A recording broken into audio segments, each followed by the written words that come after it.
श्रीमन्नारायण नारायण हरि हरि ओम। श्रीमन्नारायण नारायण हरि हरि ओम। श्रीमन्नारायण नारायण हरि हरि ओम।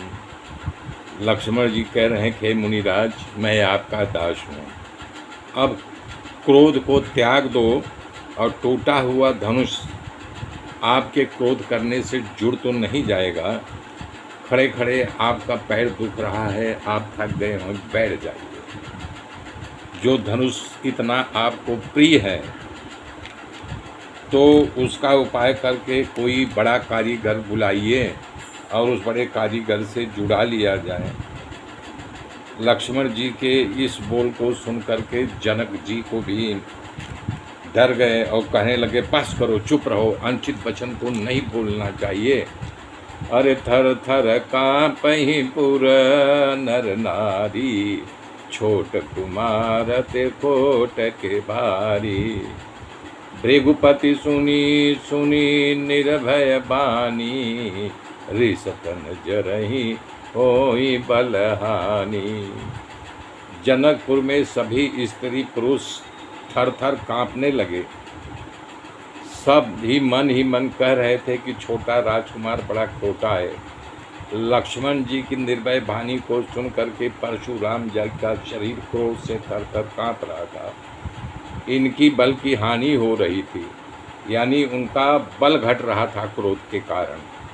तब श्री रामचंद्र जी कृपा बताते हुए परशुराम जी से बोले,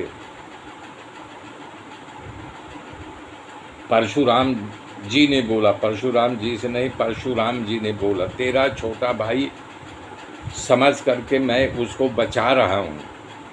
वो मन का मैला है, तन का सुंदर है, जैसे सोने के घड़े में विष भरा हो। देखने में तो सोना चमकता रहता है लेकिन अंदर विष भरा हुआ है। ये लक्ष्मण जी सुन करके फिर हंस पड़े। तब श्री राम जी ने तिरछी निगाह से तिरछी आँख करके उनको लक्ष्मण की ओर देखा। तब लक्ष्मण संकोच करके बोलना बंद करके गुरु जी के पास चले गए। तब श्री रामचंद्र जी दोनों हाथ जोड़ करके अत्यंत विनय के साथ कोमल और शीतल वाणी में बोले, हे नाथ, सुनिए, आपका स्वभाव सुयज्ञ है, आप बालक के वचन पर कान न दो, उसे सुना अनसुना कर दो। प्रभु, बर्रे बालक एक स्वभाव, अविनय न संत विदु सही काहूँ। तेहि नहीं कछु काज बिगारा, अपराधी मैं नाथ तुम्हारा। वृद्ध और बालक दोनों एक ही स्वभाव के होते हैं।